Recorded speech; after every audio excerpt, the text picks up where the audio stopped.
ఈరోజు మాన్య శ్రీ నందేలి మదన్ మోహన్ జీ పదవీ విరమణ సన్మాన కార్యక్రమంలో వారికి నమస్మాంజలు మరియు వారికి అన్ని వేళలా సహకరించినటువంటి సహధర్మచారిణి నీరజ అక్కయ్య గారికి కృతజ్ఞతాభివందనములు. వేదికను అలంకరించినటువంటి పెద్దలు, విచ్చేసినటువంటి పుర ప్రముఖులు, పెద్దలు, మాతలు అందరికీ నమస్మాంజలు, చిన్నారుల శుభాశీస్సులు. మాది మదన్జీతో నాకు 42 ఏళ్ల సాహసం.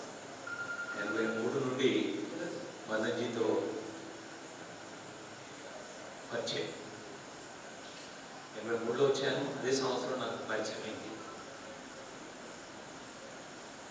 అయితే వారు వృత్తిలో ఎదుగుతున్నప్పుడల్లా, కలిసినప్పుడల్లా నేను అభినందిస్తూ వెళ్తుండేవాడిని. ఎప్పుడైతే 92లో ఆవాసం ప్రారంభమైందో వారి సేవలు ఈ ఆవాసానికి అందించాలని చెప్పి చాలా అనేక సంవత్సరాలుగా కృషి చేశాం.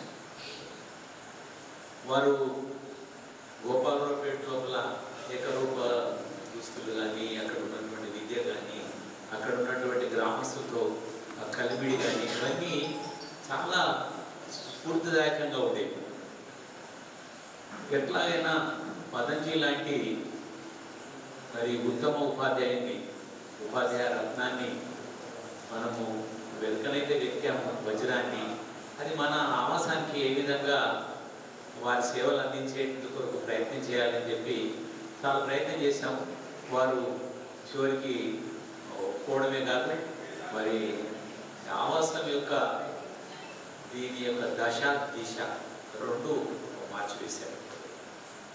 ఇప్పటికి కూడా వారు చెప్తున్నటువంటి ప్రతి సభలో, స్థానికంగా కానీ, ప్రాంతంలో కానీ, దేశ స్థాయిలో కానీ మరి చెప్తున్నప్పుడు మీరు సమాజం యొక్క సహకారంతో మీరు సర్వాంగీణ ఉన్నతిని సాధించాలి.